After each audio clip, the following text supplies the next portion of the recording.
पवन सिंह और अक्षरा सिंह के जो अवैध संबंध बताए जाते हैं, मतलब वो कहीं ना कहीं थे जी क्या कि अक्षरा प्रेग्नेंट थी 3 महीने की। अच्छा अक्षरा जी प्रेग्नेंट भी थी 3 महीने। अक्षरा जी ने खुद बोला था कि मैं प्रेग्नेंट हूं और पवन सिंह के बच्चे की मां बनने वाली थी। मतलब आपकी मर्जी थी कि नहीं?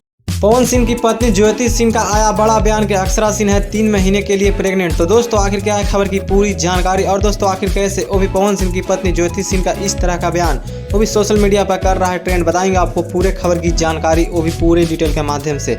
लेकिन उससे पहले अगर आप हमारे चैनल पर नए हैं तो वीडियो को लाइक कर चैनल को सब्सक्राइब जरूर करें, और बिना समय लेते हुए आइए वीडियो को शुरू कर देते हैं। तो दोस्तों आपको बता देना चाहते हैं कि पवन सिंह की धर्मपत्नी ज्योति सिंह, जो कि आपको बता देना चाहते हैं कि एक इंटरव्यू के दौरान बताती है कि पवन सिंह जो कि अक्षरा सिंह को 3 महीने से प्रेग्नेंट कर दिए हैं। और दोस्तों इस तरह खबर को लेकर काफ़ी ज़्यादा, क्योंकि पवन सिंह और अक्षरा सिंह में काफ़ी ज़्यादा हल्का मचते हुए नजर आ रहा है कि आखिर इस तरह से ज्योति सिंह का बयान क्या सच है या फिर नहीं। लेकिन दोस्तों आपको बता देना चाहते हैं कि ज्योति सिंह ने अपने उस इंटरव्यू में बहुत सारे पवन सिंह के बारे में बताया कि पवन सिंह जो कि हमारे साथ बहुत ज़्यादा गलत बिहेवियर करते थे, और दोस्तों इस अनुसार से वह अक्षरा सिंह से शादी करना चाहते थे, लेकिन उनके घर वालों का मर्जी था जिसकी वजह से वह हमारे साथ शादी कर लिया। और दोस्तों वह जो कि उनके साथ कभी भी खुश नहीं रहते थे, और पवन सिंह उनके साथ बहुत ही गलत व्यवहार करते हुए नजर आते थे। और दोस्तों इन्हीं सब के बीच आपको बता देना चाहते हैं कि अक्षरा सिंह को लेकर, जो कि ज्योति सिंह ने बताया कि अक्षरा सिंह जो कि 3 महीनों से प्रेग्नेंट थी पवन सिंह को लेकर। और दोस्तों इस तरह का खबर जो कि सुनकर पवन सिंह और पवन सिंह के साथ सभी फैंस जो कि काफ़ी ज़्यादा उतावले होते हुए नजर आ रहे हैं कि आखिर ज्योति सिंह इस तरह की बात वो भी सोशल मीडिया पर क्यों कहते हुए नजर आ रही है। लेकिन दोस्तों आप क्या कहना चाहेंगे आखिर अक्षरा सिंह